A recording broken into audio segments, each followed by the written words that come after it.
बिस्मिल्लाहिर्रहमानिर्रहीम। मेरे दोस्तां बजुर्गां भरावां सारिਆਂ ਨੂੰ मेरे तरफों अस्सलामु अलैकुम। ਭਾਈ ਜੀ ਜੇ ਨੌਕਰੀ ਨਹੀਂ ਲਾ ਸਕਦੇ ਤੇ ਇਹਨਾਂ ਕਿਸਾਨਾਂ ਦਾ ਕੀ ਕਸੂਰ ਹੈ ਜਿਨ੍ਹਾਂ ਦਾ ਇਸਤਕਲਾਲ ਹੋ ਰਿਹਾ ਹੈ ਹੁਣ।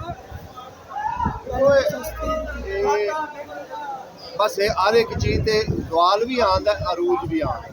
ਇਹਨਾਂ ਵੀ ਸਵਾਲ ਨਾ ਆਵੇ ਕਿ ਜ਼ਿਮੀਂਦਾਰ ਬਿਲਕੁਲ ਹੀ ਮਰ ਜਾਵੇ। ਬਜ਼ੁਰਗੋ ਗੱਲ ਸੁਣੋ, 3 ਸਾਲ ਇਹਦੇ ਤੇ ਅਰੂਜ ਰਹੀ ਹੈ। 3 ਸਾਲ ਸਿੰਧ ਤਬਾਹ ਹੋ ਗਿਆ ਸੀ ਤੇ ਕੀ ਕਰਦੇ। ਇੱਕ ਜਿਹੜੀ 8 ਮਹੀਨੇ ਫਸਲ ਚੱਲਦੀ ਹੈ ਕੋਈ ਉੱਥੇ ਨਾਮੋ ਨਿਸ਼ਾਨ ਨਹੀਂ ਸੀ ਫਸਲ ਦਾ। ਜੈਦ ਕੀ ਐਸਾ ਉਹਨਾਂ ਨੇ ਪਹਿਲੇ ਬੀਜ ਲਾਇਆ, ਉਹਨਾਂ ਦੀ ਫਸਲ ਮਰ ਗਈ। ਉਹਨਾਂ ਨੇ ਫਿਰ ਦੁਬਾਰਾ ਬੀਜ ਲਾਏ ਨੇ 25000 ਰੁਪਏ ਕਿਲੋ ਇਹ ਬੀਜ ਲੈ ਕੇ ਲਾਇਆ। ਉਹਨਾਂ ਨੇ 25000 ਰੁਪਏ ਦਾ ਕਿਲੋ। 1 ਏਕੜ ਦੇ ਵਿੱਚ 4 ਕਿਲੋ ਬੀਜ ਲੱਗਦਾ ਹੈ।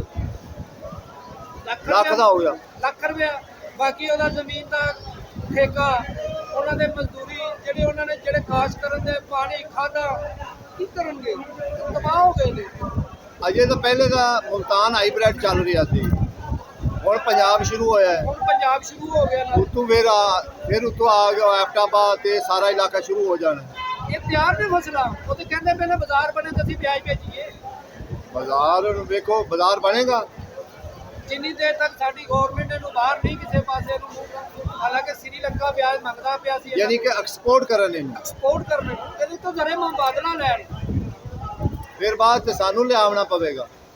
ਤੁਹਾਡੀ ਫਸਲ ਤਿਆਰ ਹੋ ਰਹੀ ਹੈ। ਆ ਇਹ ਗੱਲ ਹੈ ਕਿ ਐਤਕੀ ਸਾਲ ਪੂਰੇ ਫਸਲ ਹੈ। ਫਸਲ ਜਿਨ੍ਹਾਂ ਨੂੰ ਐਰਕਾ ਮਾਰ ਪੈ ਗਈ ਹੈ। ਮੇਰਾ ਇੱਕੋ ਹੀ ਆੜਤੀ ਜਿਹਨੇ 4 ਕਰੋੜ ਰੁਪਏ ਦਾ ਬੀਜ ਦਿੱਤਾ ਸੀ, ਉਹਨੂੰ 25 ਲੱਖ ਰੁਪਇਆ ਵਾਪਸ ਨਹੀਂ ਹਾਲੇ ਤੱਕ ਮਿਲਿਆ। ਜਿਹਦੇ ਕੋਲ 4 ਕਰੋੜ ਹੈਗਾ ਸੀ ਉਹਨੂੰ ਤਾਂ ਦੇ ਲਿਆ, ਅੱਗੋਂ ਉਹਦੇ ਕੋਲ ਪੈਸੇ ਨਹੀਂ ਹੋਣਗੇ ਤਾਂ ਕਿੱਥੋਂ ਦੇਗਾ, ਜ਼ਿਮੀਂਦਾਰਾਂ ਨੂੰ ਕਿੱਥੋਂ ਦੇਗਾ। ਉਹਨਾਂ ਦਾ ਵੀ ਦਰਵਾਜ਼ਾ ਜ਼ਿਮੀਂਦਾਰਾਂ ਦਾ ਬੰਦ ਹੋ ਗਿਆ। ਅੱਛਾ, ਇਹਦੇ ਉੱਤੋਂ ਘਾਟਾ ਹੋਏਗਾ ਸ਼ੁਰੂ? ਹਾਂਜੀ, ਇਹਦੇ ਉੱਤੋਂ ਘਾਟਾ ਹੋਏਗਾ? ਨਹੀਂ ਹਾਲੇ ਤੇ ਇਹਦੇ ਤੋਂ ਬਾਅਦ ਸ਼ੁਰੂ ਪੰਜਾਬ ਹੈ। ਪੰਜਾਬ ਤੋਂ 2 ਮਹੀਨੇ ਜਾਏਗਾ ਨਾ। ਪੰਜਾਬ ਹਾਲੇ ਜਿੰਨੀ ਕੁ ਫਸਲ ਐਰਕਾ ਪੰਜਾਬ 'ਚ ਕਾਸ਼ਤ ਹੋਈ ਹੈ ਨਾ, ਉਹਨਾਂ ਨੇ ਕਣਕ ਘੱਟ ਕਾਸ਼ਤ ਕੀਤੀ ਹੈ। ਐਰਕਾ ਪਿਆਜ਼ ਜ਼ਿਆਦਾ ਕਾਸ਼ਤ ਹੋਇਆ। ਪਿਆਜ਼ ਤੇ ਸਬਜ਼ੀਆਂ ਜ਼ਿਆਦਾ ਨੇ, ਗੱਲ ਪਿਆਜ਼ ਠੀਕ ਤੇ ਸਬਜ਼ੀਆਂ ਜ਼ਿਆਦਾ ਨੇ। ਬਿਲਕੁਲ। ਇਹਨਾਂ ਨੂੰ ਕੁਝ ਵੀ ਨਹੀਂ ਮਿਲਣਾ ਐਰਕਾ। ਜਿਨ੍ਹਾਂ ਨੇ ਠੇਕੇ ਤੇ ਲੈ ਕੇ ਜ਼ਮੀਨਾਂ ਵਾਹੀ ਬੀਜੀ ਕੀਤੀ ਹੈ ਨਾ, ਉਹ ਸਮਝ ਲਓ ਕਿ ਆਪਣੇ ਘਰ ਕੋ ਜਿਹਨਾਂ ਨੇ ਡੰਗਰ ਪਾਲਿਆ ਹੈ ਨਾ, ਅੱਗੇ ਹੁੰਦਾ ਸੀ 1-2 ਡੰਗਰ ਪਾਲ ਕੇ ਤੇ ਨਾਲ ਚਲੋ ਜ਼ਿਮੀਂਦਾਰ ਦਾ ਉਹ ਆਸਰਾ ਬਣ ਜਾਂਦਾ ਸੀ, ਸਾਲ ਦੀ ਉਹ ਰੋਟੀ ਬਣ ਜਾਂਦੀ ਸੀ। ਕਣਕ ਦਾ ਵੀ ਰੇਟ ਕੋਈ ਨਹੀਂ, ਇਹਦਾ ਵੀ ਰੇਟ ਕੋਈ ਨਹੀਂ। ਕਣਕ ਦਾ ਤਾਂ ਇਨਸ਼ਾਅੱਲਾ ਮੈਂ ਕੱਲ ਤੁਹਾਨੂੰ ਦੱਸਾਂਗਾ ਕਣਕ ਦਾ ਰੇਟ ਕੀ ਆ ਸਹੀ ਜੈਨੂਇਨ। ਉਹ ਇਨਸ਼ਾਅੱਲਾ ਮੈਂ ਕੱਲ ਤੁਹਾਨੂੰ ਦੱਸਾਂਗਾ। ਉਹ ਕੱਲ ਇਨਸ਼ਾਅੱਲਾ ਲੋਕਾਂ ਨੂੰ ਇਨਸ਼ਾਅੱਲਾ ਆਗਾਹ ਕਰਾਂਗੇ। ਮਿਹਰਬਾਨੀ ਕੱਲ ਤੁਸੀਂ ਜਿਹੜੇ ਕਿ 5-7 ਹਜ਼ਾਰ ਰੁਪਏ ਇੱਥੇ ਮਜ਼ਦੂਰਾਂ ਨੂੰ ਮਜ਼ਦੂਰੀਆਂ ਦੇ ਕੇ ਜਾਣ ਵਾਲੇ ਨੇ, ਕੱਲ ਸਿਰਫ 300 ਦੇ 5 ਰੁਪਏ ਜੇ ਲੈ ਕੇ ਤੇ ਘਰ ਚੁੱਪ ਕਰਕੇ ਚਲੇ ਗਏ। ਇਹ ਆਲਮ ਸਾਡਾ ਬਣਿਆ। ਹੁਣ 305 ਰੁਪਏ 2 ਪਿਓ ਨੂੰ ਕਰੋ, ਕੀ ਆ ਗਿਆ 150 ਰੁਪਇਆ। 150 ਰੁਪਏ ਦੀ ਤੇ ਸਿੰਗਲ ਦੀ ਡੱਬੀ ਨਹੀਂ ਆਉਂਦੀ, ਉਹ ਵੀ 250 ਰੁਪਏ ਦੀ। ਇੱਥੇ ਜਿਹੜਾ ਗਾਹਕ ਨੇ ਆਉਣਾ, ਸਾਡੇ ਕੋਲ ਗਾਹਕ ਹੀ ਅਸਰਾਂ ਦੇ ਕਸਟਮਰ ਹੀ ਅਸਰਾਂ। ਉਹਨੇ ਪਹਿਲੇ ਕਹਿ ਦੇਣਾ ਜਾਂ ਤੇ ਚਾਹ ਮੰਗਾ ਲਓ ਤੇ ਜਾਂ ਇੱਕ ਸਿਗਰਟ ਕੱਢ ਕੇ ਪਿਲਾਓ। ਅੱਛਾ, ਰੇਟ ਵੀ ਦੱਸ ਦਿਓ ਥੋੜਾ, ਰੇਟ ਆਵਾਮ ਨੂੰ ਪਤਾ ਲੱਗੇ। 125 ਰੁਪਏ ਧੜੀ, 25 ਰੁਪਏ ਕਿਲੋ। ਘੋਟਾ ਜਿਹੜਾ VIP ਕੱਢਿਆ ਸੀ ਉਹ 200, ਕਿਉਂਕਿ ਇਹ ਨਾਯਾਬ ਹੋ ਰਿਹਾ। ਹੁਣ ਇਹਨੂੰ ਰੱਖਣ ਦਾ ਤਰੀਕਾ ਹੈਗਾ, ਇਹਨੂੰ ਬਰਾਊਨ ਕਰੋ, ਇਹਨੂੰ ਜਾ ਕੇ ਛਿੱਲ ਕੇ ਬਰਾਊਨ ਕਰਕੇ ਤੇ ਰੱਖ ਲਓ। ਇਹ 6 ਮਹੀਨੇ ਤੱਕ ਖਰਾਬ ਨਹੀਂ ਹੋਣਾ। ਉਹਦੇ ਵਿੱਚ ਘਿਓ ਉਹਦਾ ਖਰਾਬ ਨਹੀਂ ਹੋਏਗਾ। ਅੱਛਾ, ਜਦੋਂ ਤੁਸੀਂ ਇਹਨੂੰ ਫਰਾਈ ਕਰ ਲੈਂਦੇ ਜੇ ਨਾ, ਅੱਛਾ ਫਰਾਈ ਕਰਕੇ ਤੇ ਇਹਨੂੰ ਸਪਿਨਰ ਕਰ ਲਓ। ਅੱਛਾ ਅੱਛਾ, ਠੀਕ ਹੋ ਗਿਆ। ਮੁਸ਼ਕ ਕਰਕੇ ਰੱਖ ਲਓ, ਪਾਊਡਰ ਬਣਾ ਲਓ, ਇਹਦਾ ਪਾਊਡਰ ਬਣ ਜਾਂਦਾ ਹੈ। ਦੇਖੋ ਜੀ, ਕੁਝ ਮਾਲੂਮਾਤ ਬਜ਼ੁਰਗਾਂ ਕੋਲ ਬੜੀ ਜ਼ਬਰਦਸਤ ਹੁੰਦੀ ਅਸੀਂ ਤਾਂ ਵਾਸਤੇ ਅਸੀਂ ਬਜ਼ੁਰਗਾਂ ਕੋਲ ਰੋਜ਼ ਤਕਰੀਬਨ 20 ਮਣ 25 ਮਣ 30 ਮਣ ਪਿਆਜ਼ ਬਰਾਊਨ ਕਰਨੇ ਪਏ, ਕਿਉਂਕਿ ਸਾਡਾ ਕੰਮ ਹੈ ਹਲੀਮ ਵਾਲੀ ਪਾਰਟੀ ਦੇ। ਅੱਛਾ ਅੱਛਾ, ਦੀਆਂ ਦੁਕਾਨਾਂ ਨੇ ਨਾ ਜਿਹੜੀਆਂ ਸਾਡੇ ਕੰਪਨੀ ਲਾਹੌਰ ਦੇ ਵਿੱਚ, ਲక్ష్ਮੀ ਚੌਕ ਹੋ ਗਈ, ਰਾਇਲ ਪਾਰਕ, ਉਧਰੋਂ ਟਾਊਨਸ਼ਿਪ, ਅਸੀਂ ਉਹਨਾਂ ਨੂੰ ਵਿਆਜ ਦਿੰਦੇ ਹਾਂ। ਵਿਆਜ ਬਰਾਊਨ ਹੁੰਦਾ ਡੇਲੀ, ਬਰਾਊਨ ਕਰਕੇ ਰੱਖਣ ਦੇ। ਹੁਣ ਬਾਅਦ ਜਦੋਂ ਕਿਤੇ ਮਹਿੰਗਾ ਹੋਏਗਾ ਤਾਂ ਉਹ ਇਸਤੇਮਾਲ ਕਰ ਲਾਂਗੇ। ਠੀਕ ਹੋ ਗਿਆ। ਦੇਖੋ ਜੀ, ਬੜੀ ਅੱਛੀ ਮਾਲੂਮਾਤ ਤੁਹਾਨੂੰ ਦੇ ਨੂੰ ਲਾਉਂਦਾ ਇੱਕ ਤਜਰਬਾ ਹੈ। ਇਹਨੂੰ ਕੀ ਕਰਦੇ, ਉੱਪਰ ਥੋੜਾ ਜਿਹਾ ਛਿਲਕਾ ਲਾਇਆ, ਥੋੜਾ ਜਿਹਾ ਥੱਲੇ ਲਾਇਆ, ਬਾਕੀ ਇਹਨੂੰ ਮਸ਼ੀਨਾਂ ਨਹੀਂ ਕੱਟਣਾ, ਕੱਟ ਕੇ ਇਹਨੂੰ ਕਰ ਲੈਣਾ ਅਸੀਂ ਬਰਾਊਨ ਕਰਕੇ ਸਪਿਨਰ ਕਰਕੇ ਅਗਲਾ। इंशाल्लाह अगे भी कोशिश करने हैं। साडा अज ਇਹੋ ਹੀ ਸਾਡਾ ਮਕਸਦ ਹੈ ਕਿ ਆਲੂ ਪਿਆਜ਼ ਸਬਜ਼ੀਆਂ, ਕਿਉਂਕਿ ਅੱਜ ਸਬਜ਼ੀਆਂ ਤਾਂ ਜਿਹੜੀਆਂ ਸਸਤੀਆਂ ਹੋਈਆਂ ਨਾ ਉਹ ਤਾਂ ਅੱਜ ਹੋਈਆਂ ਹੀ ਹਨ। ਠੀਕ ਹੈ ਨਾ। ਸਾਡਾ ਮੇਨ ਮਕਸਦ ਇਹ ਕਿ ਪਿਆਜ਼ ਵਾਲੇ ਦੀ ਸਾਈਡ ਤੇ ਅੱਜ ਪਤਾ ਕਰੀਏ ਕਿ ਪਿਆਜ਼ ਦਾ ਕੀ ਅੱਜ ਕੱਲ੍ਹ ਹਾਲਾਤ ਚੱਲ ਰਹੇ, कैसा ਜਿਹੜਾ ਨਾ ਨਿਜ਼ਾਮ ਪਤਾ। ਲੇਕਿਨ ਪਿਆਜ਼ ਵੱਧ ਹੋਏਗਾ। ਪਿਆਜ਼ 125 ਰੁਪਏ ਤਾਂ ਤੜੀ ਦੇ ਰਹੇ ਨੇ। ਠੀਕ ਹੈ ਨਾ। ਜਿਹੜਾ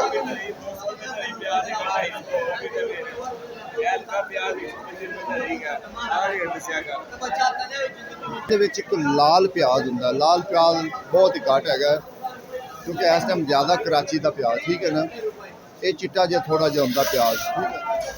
ਉਹ ਫਿਰ ਜਿਹੜਾ ਲਾਲ ਪਿਆਜ਼ ਹੈ ਨਾ, ਲਾਲ ਪਿਆਜ਼ ਮਹਿੰਗਾ ਹੁੰਦਾ। ਉਹ 200 ਰੁਪਏ ਤੜੀ, 250 ਵੀ ਹੋ ਜਾਂਦਾ, 200 ਵੀ ਹੋ ਜਾਂਦਾ। ਲੇਕਿਨ ਬਸ ਉਹ ਥੋੜਾ ਜਿਹਾ ਮਹਿੰਗਾ ਹੋ ਜਾਂਦਾ। ਇਹ ਵੇਖੋ ਨਾ, ਇਹ ਥੋੜਾ ਜਿਹਾ ਉੱਤੇ ਪਿਆ ਹੋਇਆ। ਇਹ ਜਿਹੜਾ ਨਾ ਇਹ ਥੋੜਾ ਜਿਹਾ ਮਹਿੰਗਾ ਹੁੰਦਾ ਹੈ। ਬਾਕੀ ਪਿਆਜ਼ ਦਾ ਰੇਟ ਜਿਹੜਾ ਨਾ ਉਹ ਜਿਹੜਾ ਦੱਸ ਰਿਹਾ ਸੀ 125 ਰੁਪਏ ਤੜੀ, ਉਹੀ ਰੇਟ ਇਹ ਪੈ ਰਿਹਾ ਇਸ ਟਾਈਮ। ਅੱਗੇ ਆਲੂ ਦਾ ਰੇਟ ਵੀ, ਆਲੂ ਵੀ ਐਤਕੀ ਕਹਿੰਦੇ ਤਾਂ ਹੈ ਵੀ ਐਤਕੀ ਆਲੂ ਵਾਲਾ ਵੀ ਜਿਹੜਾ ਨਾ ਕੰਮ ਇੰਝ ਹੀ ਰਹੇਗਾ, ਸਸਤਾ ਹੀ ਰਹੇਗਾ। ਕੋਸ਼ਿਸ਼ ਇਹ ਹੋਈ ਹੈ ਕਿ ਸਸਤਾ ਰਵੇ, ਅੱਲਾ ਖੈਰ करे तो ज़बरदस्त काम हो जाएगा। अजे फिलहाल तो आलू सस्ता है ना, कल का पता कौन है कि ईद बाद मसला की बनना है। ईद बाद तक महंगा हो गया तो वक्री गल है। इहदी भी असी पूरी असल असी आलूआ वाले को जावांगे, आलूआ वाले को पता लगता है सानू। अस्सलाम वालेकुम। एक मिनट। वालेकुम सलाम जी। मतलब साहब प्याज तो ठीक है, प्याज तो बड़ा सस्ता है। ठीक है ना। आज सौदे तकरीबन सारे सस्ते। दूसरी गल ये दसो कि जेड़ा प्याज है ना, प्याज तो अगे हैदराबाद शुरू हो जाएगा या मिसाल वो शुरू हो जाएगा, क्वेटा शुरू हो जाएगा। ये तो तकरीबन साल है। हुण पंजाब तो हुण शुरू होया ना, ये 2 महीने चलेगा। ये तो साल पूरा एवं ही रहेगा। ये तो कोई टेंशन नहीं, ये उता नहीं जाता। आलू बारे दसो बाद में, आलू का की मकसद है? आलू भी उता नहीं जाते, बार्डर बंद है। अगे आलू बाहर जाना कोई नहीं पिया, सारा इत्थे ही है। नहीं तो अगे बाहर एक्सपोर्ट होंदा है। इंपोर्ट एक्सपोर्ट ਹੁੰਦਾ ਸੀ। ਅਫਗਾਨਿਸਤਾਨ ਦੀ ਬਾਰਡਰ ਖੁੱਲੀ ਸੀ, ਉਧਰ ਜਾਂਦਾ ਸੀ। ਅੱਗੇ ਉਤਲੇ ਵਿਰੋਸ ਇਲਾਕਿਆਂ 'ਚ ਜਾਂਦਾ ਸੀ, ਹੁਣ ਨਹੀਂ ਜਾ ਰਿਹਾ। ਤੇ ਅੱਗੋਂ ਮਨਸੇਰਾ ਆਉਂਦੇ ਆ, ਇਹਨਾਂ ਵੀ ਮਹਿੰਗੇ ਕੋਈ ਨਹੀਂ ਹੋਣਾ। ਇਸ ਵਾਰ ਗਿਲਗਿਤ ਸਕਰਦੂ ਆ ਜਾਣਾ 6ਵੇਂ ਮਹੀਨੇ, 5ਵੇਂ ਮਹੀਨੇ ਮਨਸੇਰਾ ਮਹੂਰਾ ਆ ਜਾਣਾ। ਅਗਲੇ ਮਹੀਨੇ 5 ਤਰੀਕ ਤੋਂ ਬਾਅਦ ਮਨਸੇਰਾ ਆ ਜਾਏਗਾ, ਹੈਦਰਾਬਾਦ ਆ ਜਾਏਗਾ ਨਵੇਂ ਆਲੂ। ਉਸ ਤੋਂ ਬਾਅਦ ਇਹ ਖਤਮ ਨਹੀਂ ਹੋਏਗਾ ਤੇ ਗਿਲਗਿਤ ਤੇ ਆ ਜਾਣਗੇ 12 ਚਨਾਰ ਦੇ ਆਲੂ। ठीक है। ਇਹ ਵੀ ਆਏਗੇ, ਰੋਣੇ ਰੱਪੇ ਰਹਿਣੇ ਹੈ ਕਿ ਕੰਮ ये भी नहीं ਇਹ होते ਵੀ ਆਏਗੇ, ਉੱਤੇ ਨਹੀਂ ਆਉਂਦੇ ਆਏਗੇ। ਸਟੋਰ 'ਚ ਵੀ ਮਾਰ ਪੈਣੀ ਹੈ। देखो जी, ये ਅਸੀਂ ਪੁਰਾਣੇ ਬੰਦੇ ਜਿਹੜੇ ਬੈਠੇ ਨਾ, ਅਸੀਂ ਉਹਨਾਂ ਕੋਲ ਮਾਲੂਮਾਤ ਲੈ ਰਹੇ ਕਿ ਉਹਨਾਂ ਕੋਲ ਅਸਲ ਜਿਹੜੀ ਮਾਲੂਮਾਤ ਹੁੰਦੀ ਨਾ, ਉਹਨਾਂ ਦਾ 12 ਮਹੀਨੇ 30 ਦੇ ਕੰਮ ਇਹੋ ਹੀ ਹੁੰਦਾ ਹੈ। ਆਲੂ ਦਾ ਹੋ ਗਿਆ, ਪਿਆਜ਼ ਦਾ ਹੋ ਗਿਆ, ਖਾਸ ਕਰ ਜਿਨ੍ਹਾਂ ਦੀ ਮਿਸਾਲ 60 70 ਸਾਲ ਏਜ ਹੋ ਗਈ, ਇੱਥੇ ਹੀ ਜਿਹੜਾ ਹੈ ਨਾ ਉਹਨਾਂ ਨੇ ਕਿਹਾ ਸਾਰੀ ਉਮਰਾਂ ਗੁਜ਼ਾਰ ਲਈ। ਅਸੀਂ ਉਹਨਾਂ ਕੋਲ ਜ਼ਰਾ ਮਾਲੂਮਾਤ ਲੈਣੇ ਆ ਕਿ ਅਸਲ ਕੀ ਮਸਲਾ ਚੱਲੇਗਾ ਅੱਗੇ। ਮਿਸਾਲ ਹੈ महंगा होएगा कि नहीं महंगा होएगा। देखो कई लोग कह रहे हैं ना कि ईद बाद असल पता लगेगा। ਨਹੀਂ ਪਤਾ ਲੱਗਦਾ। अच्छा ਇਲਾਕੇ ਨਵੇਂ ਪਹਾੜਾਂ ਤੋਂ ਆਏ ਨੇ। हाँ भी नवे आ गए। ਪਹਾੜੀ ਵੀ ਤੇ ਵੇਖਣ ਦੇ ਨਾ ਸਾਡੇ। हाँ भी बच्चे आलू दे आलू 1800 ममान आलू कितने ना 1800 ममान 1800 200 का तरी आलू 1600 ममान आलू छोटे थोड़े। प्याज बड़ा छक्का प्याज बड़ा प्याज ए सामने दुकान दे प्याज ए 1200 ममान प्याज ए पिछे प्याज 1000 ममान प्याज ਨਾ ਸਾਹਮਣੇ ਦੇ ਨਾਲ ਇੱਕ ਸਾਈਡ ਤੇ ਨਾ ਖੇਲ ਇੱਕ ਪਿਆਜ਼ ਦੀ ਵੀ ਲਾ ਦਿੱਤੀ ਹੈ। अच्छा अच्छा ਉਹ ਪਿਆਜ਼ ਬੜਾ ਹੋ ਗਿਆ। अच्छा अच्छा यानी कि डबल कमाई। ਕਮਾਈ ਕੀ ਹੋਈ ਉਹ ਵੀ ਨਹੀਂ, ਸਭ ਤੇ ਕਮਾਈ ਕਰ ਗਈ ਤੇ ਪਿਆਜ਼ ਵੜ ਗਏ। ठीक हो गया। प्याज बड़ा बहुत बड़ा बढ़िया प्याज सच्चा प्याज आई की रेट लिया प्याज 1000 ममान प्याज छोटा प्याज 125 किलो 125 और दोनों ने प्याज 1000 ममान 125 तड़ी पर दी। ਦੁਕਾਨ ਤੇ 40 ਰੁਪਏ ਕਿਲੋ। दुकान दे 40 रुपए ले 30 रुपए ले प्याज 30 रुपए ले एक मोया नहीं कमोया हां ए पीछे गली 1 2 3 4 5 प्याज 30 पकड़े मशीन प्याज 30 पकड़े प्याज मशीन सारा बड़ा प्याज बड़ा सोना प्याज। अच्छा अच्छा टमाटर 40 पकड़े टमाटर प्याज 800 ममान प्याज सामने प्याज सूखा प्याज। देखो माशाल्लाह पूरा ਜਿਹੜਾ ਨਾ ਜਿੱਦੇ ਵੀ ਵੇਖੋ ਤੁਹਾਨੂੰ ਪਿਆਜ਼ ਆਲੂ ਪਿਆਜ਼ ਹੀ ਨਜ਼ਰ ਆਏਗਾ। ਅੱਜ ਅਸੀਂ ਬਾਜ਼ਾਰ ਹੀ ਉਸ ਆਏ ਹਾਂ, ਪਿੱਛੇ बैक साइड ਤੇ ਸਾਰੀ ਜਗ੍ਹਾ ਹੈ ਆਲੂ ਵਾਲੀ। ਅੱਜ ਆਏ ਅਸੀਂ ਉੱਥੇ ਕਿ ਤੁਹਾਨੂੰ ਅੱਜ ਦਿਖਾਈਏ ਸਾਰਾ ਮਾਲੂਮਾਤ ਇਦੋਂ ਵੀ ਕਰਾਈਏ। ਬੜੇ ਦਿਨ ਹੋ ਗਏ ਕਿ ਮੈਂ ਇਹਦੇ ਆਏ ਨੂੰ। ਮੈਂ ਕਿਹਾ ਚਲੋ ਅੱਜ ਇਦੋਂ ਦਾ ਜਿਹੜਾ ਨਾ ਸਾਰੀ ਸੂਰਤ ਹਾਲ ਦਿਖਾਈਏ ਕਿ ਪਿਆਜ਼ ਦਾ ਕੀ ਹਾਲਾਤ ਚਲਾ ਅੱਜ ਕੱਲ੍ਹ ਚੱਲ ਰਿਹਾ।